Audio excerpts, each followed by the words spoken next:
Selamat siang saudaraku dan shalom. Hari ini kita berjumpa kembali dan memang setiap hari kita berjumpa di dalam mesbah keluarga ataupun persekutuan.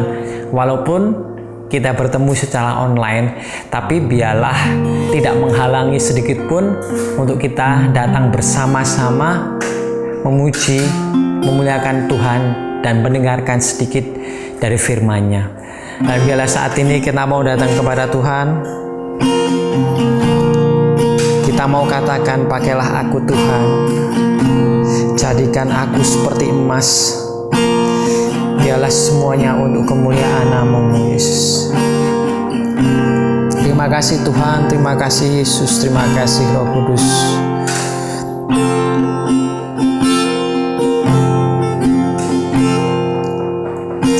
Pakailah aku Tuhan, sesuai kehendak-Mu.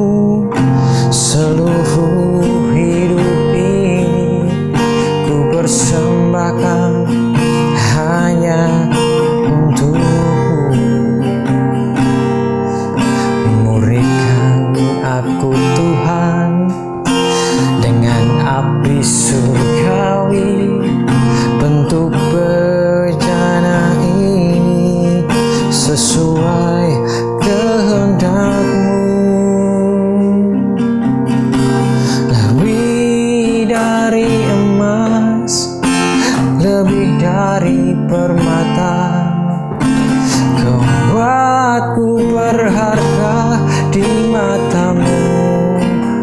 Yesus, agung dan mulia, panggilan surgawi, menjadi terang kasih-Mu Tuhan.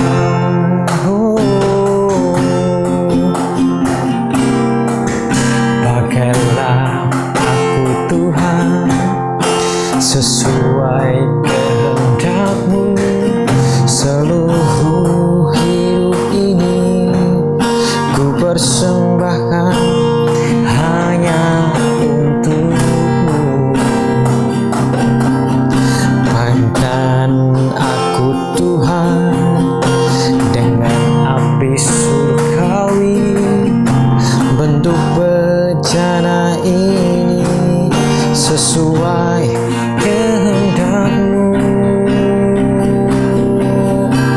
Lebih dari emas, lebih dari permata, Kau buatku berharga di mata-Mu. Yesus, agung dan mulia, panggilan surgawi, menjadi terang kasih-Mu Tuhan. Lebih dari emas, lebih dari permata, Kau buatku berharga di mata-Mu. Yesus, agung dan mulia, panggilan surgawi, menjadi terang kasih-Mu Tuhan. Menjadi terang kasih-Mu Tuhan, menjadi terang kasih-Mu Tuhan.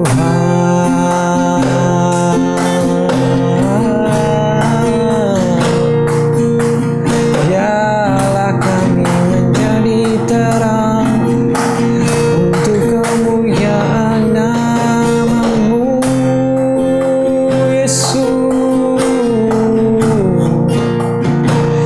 Kami bersyukur Tuhan, kami bersyukur Yesus. Engkau sungguh baik, kasih-Mu tidak pernah habis di dalam kehidupan kami. Pakai kami Tuhan untuk menjadi alat-Mu. Yesus Allahku yang hidup. Engkau Allah yang tahu segala apapun yang terjadi di dalam kehidupan kami, baik buruk, yang tersembunyi maupun tidak tersembunyi. Engkau tahu Bapa apa yang kami lakukan. Maka dari itu, biarlah saat ini kami mau belajar menyerahkan kehidupan kami ke dalam tangan-Mu. Pakailah kami Tuhan, murnikan kami Tuhan. Mungkin tidak akan keras perjalanan kami Tuhan.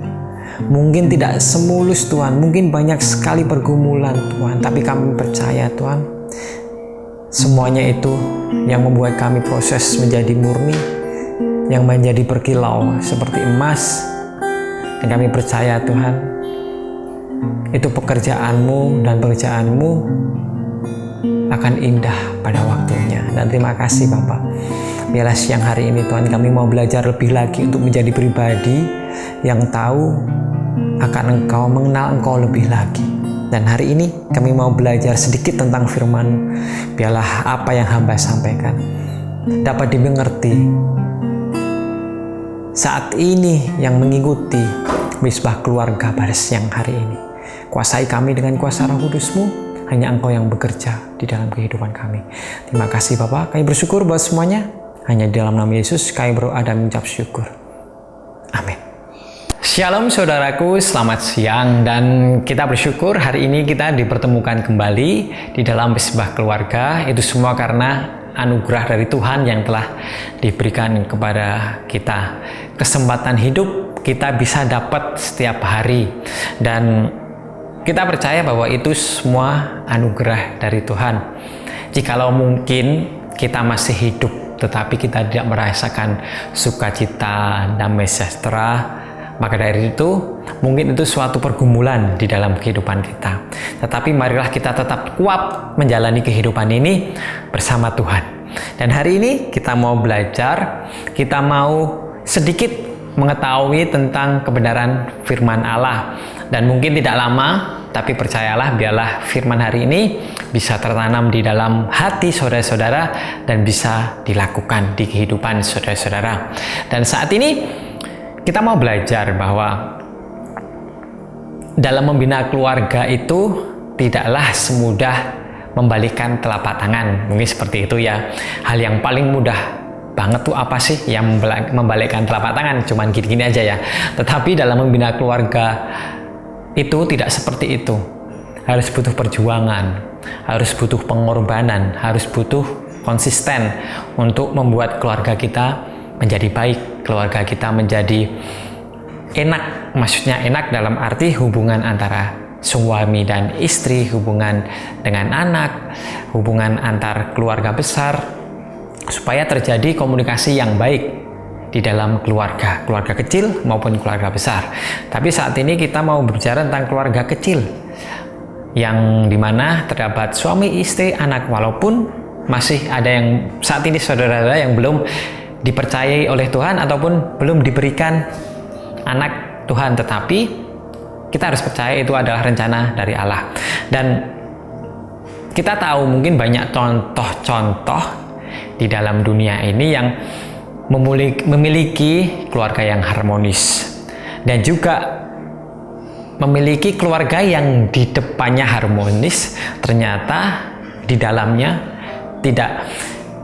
Saya sebagai generasi saya sebagai mungkin yang mengikuti perkembangan zaman melalui sosmed, dan memang saya setiap hari bisnisnya di dalam sosial media, dan maka dari itu pasti ada berita-berita yang muncul, entah itu berita politik, keluarga, ataupun apapun yang terjadi di dalam dunia saat ini.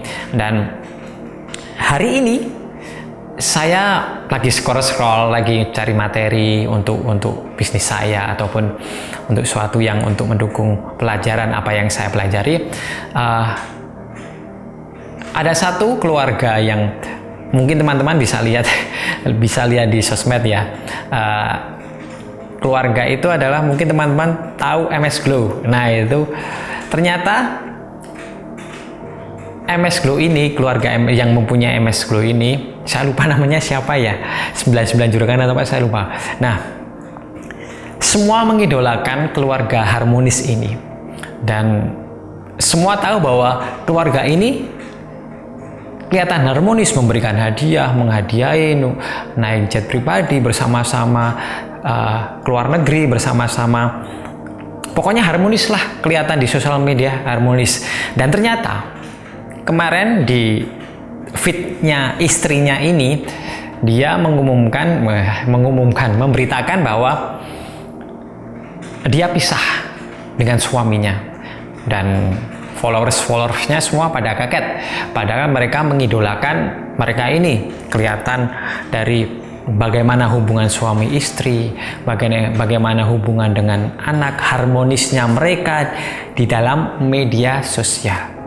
Kita belum tahu pasti, ataupun kita tidak tahu pasti bagaimana kehidupan mereka di luar sosial media. Dan yang pasti kelihatan bahwa istri ini mengumumkan bahwa mereka pisah. Dan kita bisa tahu bahwa sebetulnya membina keluarga itu tidak gampang. Banyak keluarga-keluarga saat ini yang menutupi keluarga mereka dengan keharmonisan, dengan hubungan suami istri yang baik, tidak ada suatu masalah, tetapi ternyata di dalamnya sangat bermasalah.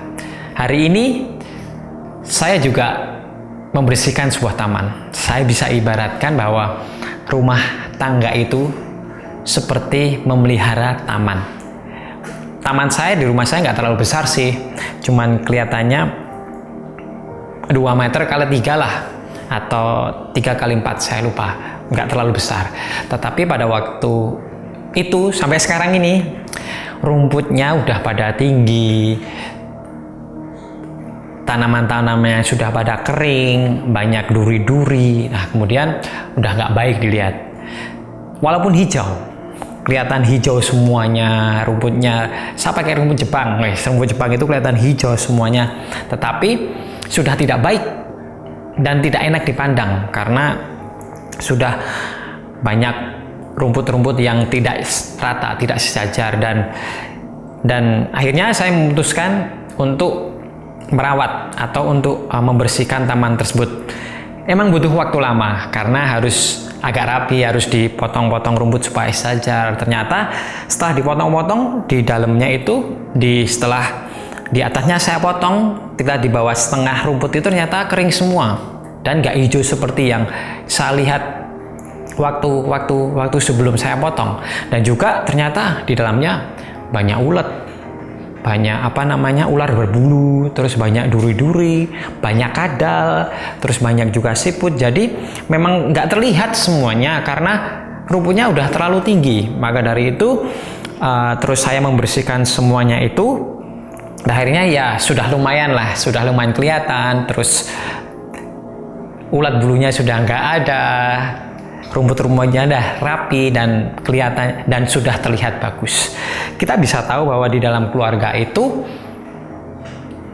banyak hal yang terjadi jikalau kita tidak merawatnya, jikalau kita tidak merawatnya dengan baik, memberi pupuk, memberi air dengan baik, itu akan kering. Dan saya tahu bahwa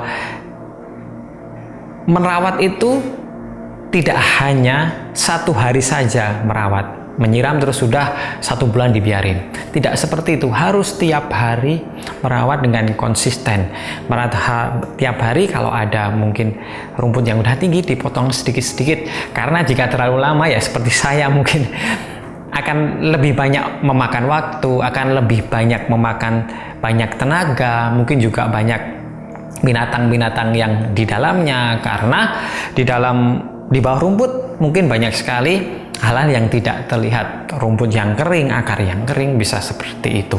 Nah, kita bisa tahu bahwa membangun rumah tangga itu kita harus seperti merawat taman, kita harus memupuk tiap hari, kita harus memberikan air tiap hari supaya keharmonisan di dalam rumah tangga itu ada. Memupuk tiap hari dalam arti kita berkomunikasi tiap hari, kita saling saling mendukung, kita saling mensupport, memberikan waktu. Walaupun kita capek dalam bekerja, tetapi kita harus melakukan semuanya, kita harus berkorban untuk keluarga kita, untuk suami kita, untuk istri kita, dan anak kita. Dan kita tahu bahwa Allah Tuhan itu juga sangat-sangat memperhatikan keluarga. Dan kita tahu bahwa jemaat, keluarga itu juga termasuk jemaat di dalam suatu gereja, ataupun di dalam persekutuan, ataupun di dalam komunitas. Nah, dan jemaat itu adalah tiangnya di dalam gereja. Kalau tidak ada jemaat, ya tidak ada gereja, tidak ada komunitas. Maka dari itu Tuhan sayang, Tuhan sangat care terhadap keluarga yang memiliki hubungan yang harmonis, keluarga yang berada di dalam Allah, keluarga yang memiliki hubungan dekat dengan Allah. Kita mau baca bahwa Tuhan pengen bahwa jemaat-jemaat Allah itu hidup dengan Allah. Jemaat-jemaat itu dekat dengan Allah. Bagaimana sih supaya keluarga itu, supaya kepala keluarga yang pasti, ataupun istri, anak dekat dengan Allah? 1 Timotius 3 ayat 15 dikatakan, "Jika aku sudah terlambat, sudahlah engkau tahu bagaimana orang harus hidup sebagai keluarga Allah." Yakni jemaat dari Allah yang hidup, tiang penopang dan dasar kebenaran. Orang harus hidup sebagai keluarga Allah. Karena keluarga Allah itu adalah tiang penopang dan dasar kebenaran. Bagaimana sih kita bisa menjadi keluarga Allah, menjadi jemaatnya Allah? Kita bisa tahu di 1 Timotius 3 ini, di ayat sebelumnya, bahwa kita harus menjadi keluarga yang baik dengan cara, mungkin di perikop ini dikatakan bahwa syarat-syarat bagi penilik jemaat. Karena itu banyak sekali syaratnya. Salah satunya adalah sebagai seorang kepala keluarga yang baik, disegani dan dihormati oleh anak-anaknya. Itu di 1 Timotius 3 ayat 4. Dan 5 juga dikatakan, jikalau seorang tidak tahu mengepalai keluarga sendiri, bagaimanakah ia dapat mengurus jemaat Allah? Seorang kepala rumah tangga harus menjadi kepala rumah tangga yang baik, supaya menjadi penopang di dalam gereja ataupun di dalam komunitas bergereja. Dan bagaimana menjadi kepala rumah tangga yang baik? Nah, itu pertanyaannya.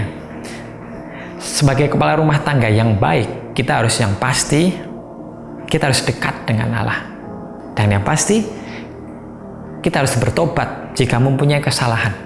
Dan yang pasti juga, jika kita mempunyai kesalahan, kita harus jujur.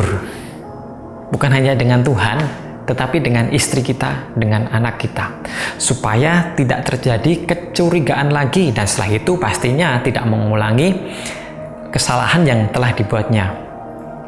Dan juga keluarga-keluarga saat ini, apalagi di dalam masa-masa mungkin peralihan ke dalam pandemi ini, banyak sekali keluarga-keluarga yang mengalami kecemasan di dalam masa depannya, dalam membiayai sekolah anak, di dalam mungkin makan besok hari itu apa.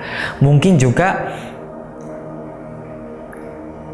sebagai kepala rumah tangga sudah di PHK dari tempat kerjanya, istri sebagai rumah tangga, dan tidak tahu apa yang mungkin harus dilakukan. Maka dari itu, saat ini memang harus saatnya kita berjuang, saatnya keluarga berjuang yang pasti dekat dengan Tuhan. Sebagai kepala rumah tangga, jadilah kepala rumah tangga yang baik.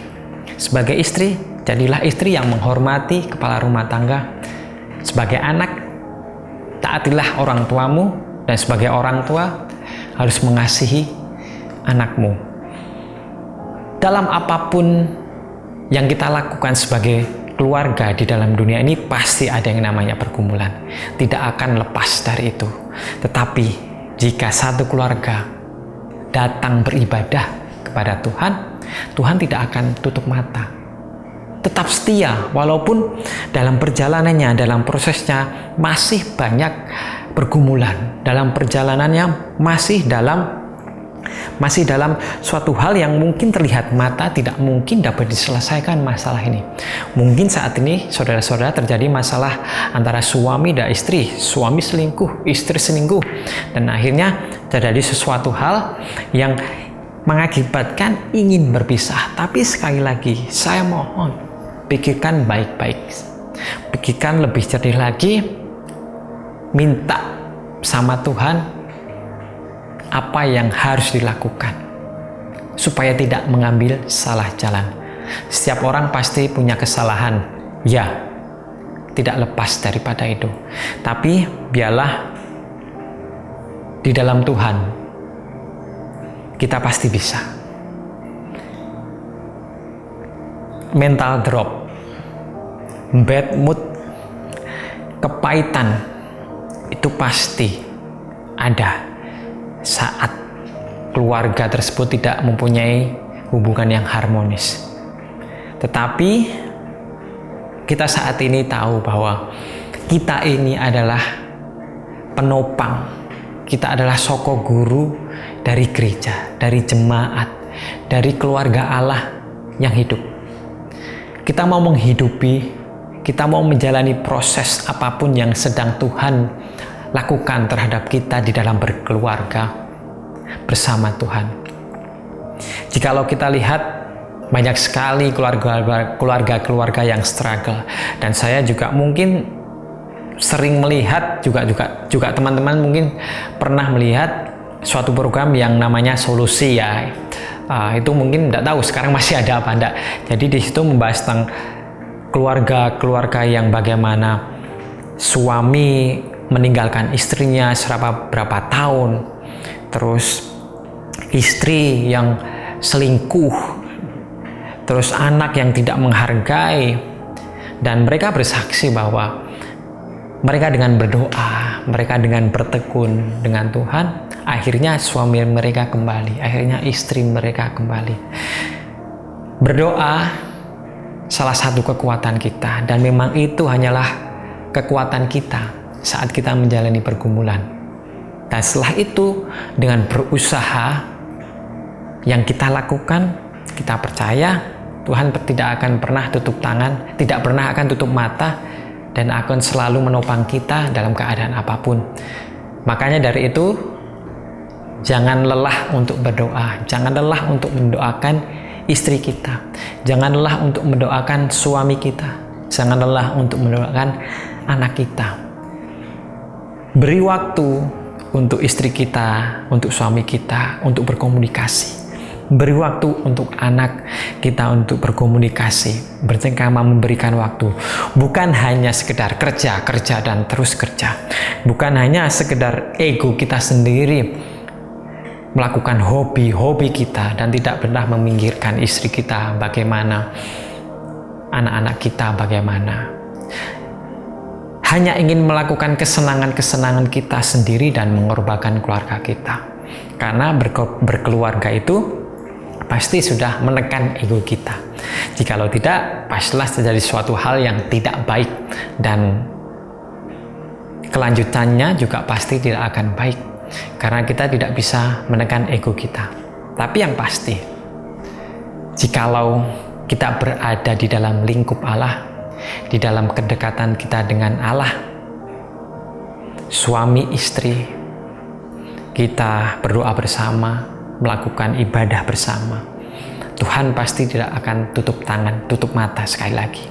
Dan pastilah Tuhan tahu apa yang menjadi pergumulan dalam satu keluarga. Mungkin saat ini saudara-saudara yang memiliki hubungan keluarga yang tidak baik, hubungan antara suami istri tidak baik, anak dengan orang tua tidak baik, marilah kita datang ke dalam Tuhan, kita berdoa. Saya ingatkan sekali lagi, mungkin betul ya kata Mungkin gembala kita, komunitas kita, mentor kita bilang, ya berdoa, ya cuman itu yang kita bisa lakukan. Kalau kita sudah mentok melakukan apa saja, sudah tidak ada jalan keluar, satu-satunya senjata cuman doa. Biar Tuhan yang ubah hati suami, istri, anak, supaya dapat kembali ke dalam hubungan keluarga yang baik. Tidak ada yang lain. Tidak ada yang lain. Orang tidak akan bisa merubah. Hanya Tuhan yang bisa merubah hati. Maka dari itu, kita mau menyerahkan keluarga kita di tangan kita. Kita mau pilih sekali lagi keluarga kita di dalam suasana surga, atau mau ke dalam suasana neraka yang tiap hari bertengkar, tiap hari tidak cocok, ataupun suasana surga yang menciptakan kerukunan, kedamaian, sukacita di dalam keluarga. Memang semuanya butuh pengorbanan, butuh konsisten. Yang pasti butuh doa, butuh hubungan yang baik dengan pencipta kita, yaitu Tuhan Yesus Kristus, Allah kita yang hidup. Mari kita berdoa. Terima kasih Bapa, terima kasih Yesus, terima kasih Roh Kudus. Keluarga kami serahkan ke dalam tangan-Mu. Kami tahu Tuhan, tidak ada keluarga yang sempurna. Tidak ada keluarga yang baik-baik saja. Tapi lewat sharing firman pada hari ini, pada siang ini, kami percaya bahwa segala pergumulan, segala kesulitan, kesusahan yang kami jalani, yang keluarga jalani saat ini, biarlah kami serahkan ke dalam tangan-Mu. Kami kerjakan bagian kami sebagai kepala rumah tangga, sebagai istri penolong, sebagai anak. Biarlah kami kerjakan bagian kami. Dan kami percaya Tuhan, jika kami melakukan bagian kami dengan maksimal dan menyerahkan semuanya ke dalam tangan-Mu, Engkau akan melakukan bagiannya Engkau. Dan kami percaya Tuhan, Engkau akan memberikan yang terbaik bagi kami, bagi keluarga kami. Dan terima kasih Bapa, kami menyerahkan kehidupan kami menyerahkan keluarga kami ke dalam tangan-Mu. Kami percaya rencana-Mu yang terbaik bagi keluarga kami. Dan terima kasih Tuhan, ini kami Tuhan sebagai kepala rumah tangga, ini kami Tuhan sebagai istri, ini kami Tuhan sebagai anak. Kami menyerahkan ke dalam tangan-Mu, ke dalam tangan-Mu kami berserah dan mengucap syukur hanya di dalam nama Tuhan Yesus Kristus yang menjadi juru selamat dan penebus kami. Amin. Selamat siang, Shalom, Tuhan Yesus memberkati.